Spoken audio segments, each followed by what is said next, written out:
What's up everyone? This is Silver Slayer. Welcome back for another video. Today we're talking about the role silver plays during an economic collapse or a financial crisis. I think this is a very interesting type of video. I made one similar to this last week when I was talking about what really got silver rallying in 2011 when it hit $50, and that kind of sparked the idea for this video. I'm diving a little deeper, a little further into that subject where there many things going on in the economy that influenced silver's price, but I'm looking at it the opposite way on why silver's price is influenced by these things. So it's really easy to say, oh yeah, silver skyrocketed in 2011 because September 11th, or it started in whatever the case is. I don't want to go too deep real quick, but there's many factors, but we're gonna look at the opposite way, look at it from a different angle, and try to figure out where we can try to see ahead, see in the future what could also happen, looking at patterns, historical patterns, but also trying to take proper not guesses, but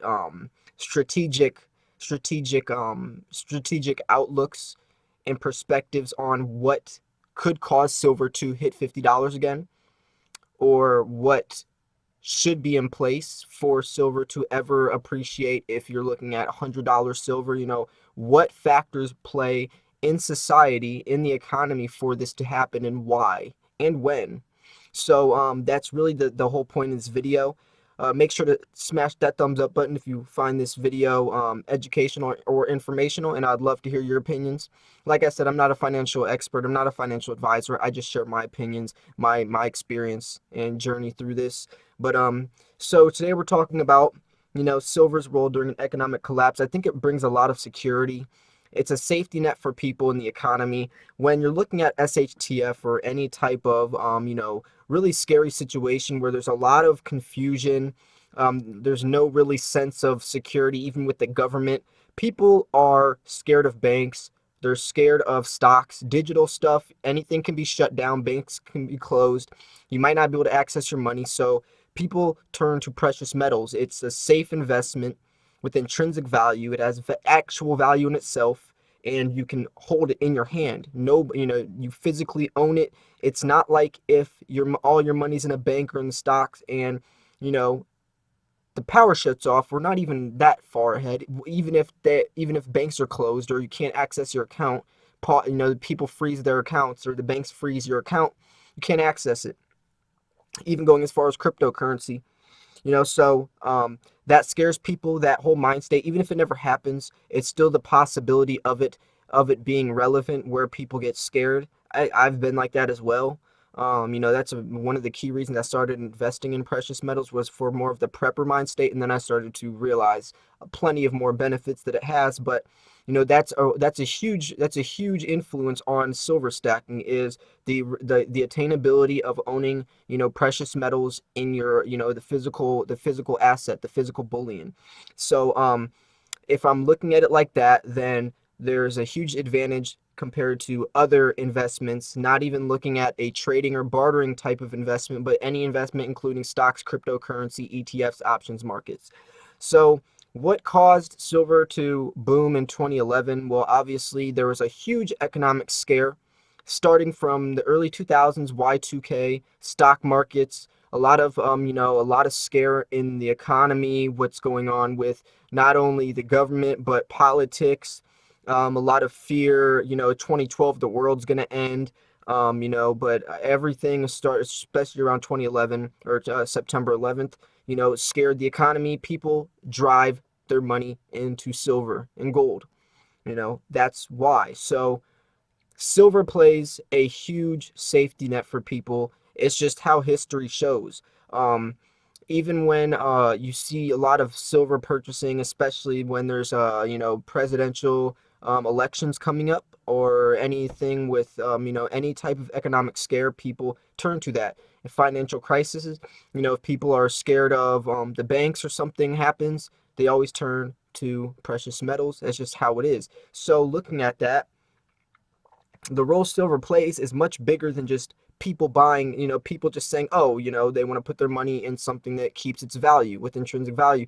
It's more than that. This is people understanding that they need to take matters into their own hands in a financial and wealth preservation, a preservative standpoint.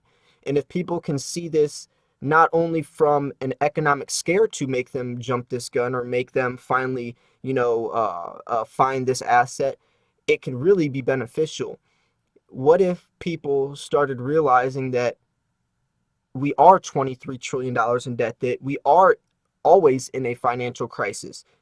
The dollar's lost 98% of its purchasing power, and the longer this goes on, the lower it's going to get. What if people started realizing that it's not just events like September 11th or Y2K that you need to purchase silver for safety? What if they're starting to realize that it's now, it's all of the time? We're always going to be pumping out worthless dollars that are impregnating the markets, causing hyperinflation.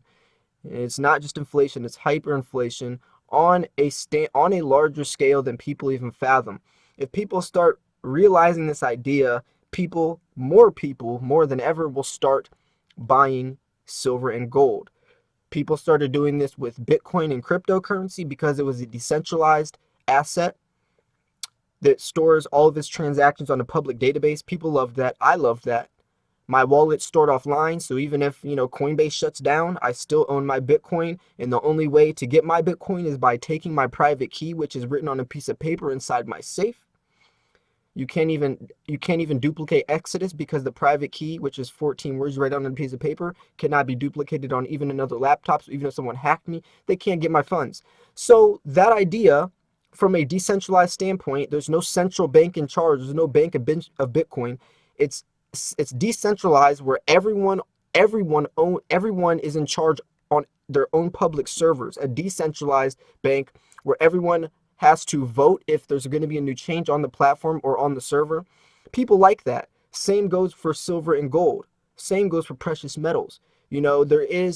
It's the opposite of a central bank in charge doing things behind the scene. When you buy your silver, you know that it's real silver. You know that that coin is 3 nines or 4 nines fine silver, and it has value, that no matter who says that coin is worth what, there's always going to be 1 ounce of silver in it. And you always know that it's going to be beneficial, it's going to have value in the technological and industrial world and medical world. So with people having this type of perspective, this knowledge, who knows what, not even, it's bigger than the price. Who cares about the price? You know, I mean, yeah, people care about the price of silver, but there's such a more important role that silver is playing in the world for things like this, for people to understand where they're putting their money and why are they putting it there. That's the whole point of this video. If people can start waking up and not just throwing their money into silver when something bad is happening, when they realize that something bad is always happening, it just might be covered up more than they're used to or more than they want to even admit, then they can start really investing and really securing their money or putting it into something that's going to preserve their wealth. And not even just wealth preservation, but just changing their perspective on money. People are so terrible with money nowadays. They're living paycheck to paycheck, throwing it away in accounts or investments, or not even that, in gambling, buying scratch offs and lottery tickets when they know the odds are extremely against them. It's so and people are just so bad with money. Maybe this could be the start of people learning how to properly properly even just balance their wealth. Balance is key. Diversification is also key. Once I started getting into precious metals, it started really helping me figure out how much a dollar is really worth, how much an ounce of silver is really worth. An ounce of silver isn't just worth $20 in my eyes. I made a video about this last week. A dollar is not just worth a dollar in my eyes. Most people look at a dollar as 99 cents plus 1 penny. That's extremely toxic way to view things. A lot of people think, oh, $100 is just a new pair of shoes. $100 to me is several ounces of silver, and that several ounces of silver can do a lot more than a pair of shoes will ever do for your feet.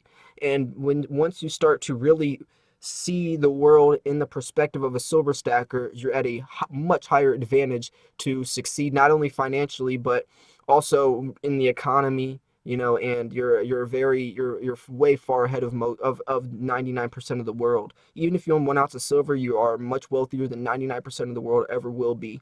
And I don't like that. I mean, yes, it's good for us, but I also hope that other people start to realize this and can also get on board with us. That's why I like making these videos. I love when people say they're new stackers in here and I can help them and help start their journey off, because that's what it's about. But anyways, hope you guys enjoyed this video. This was Silver Slayer. Smash that thumbs up button. Thanks for tuning in and subscribe if you already haven't. Peace.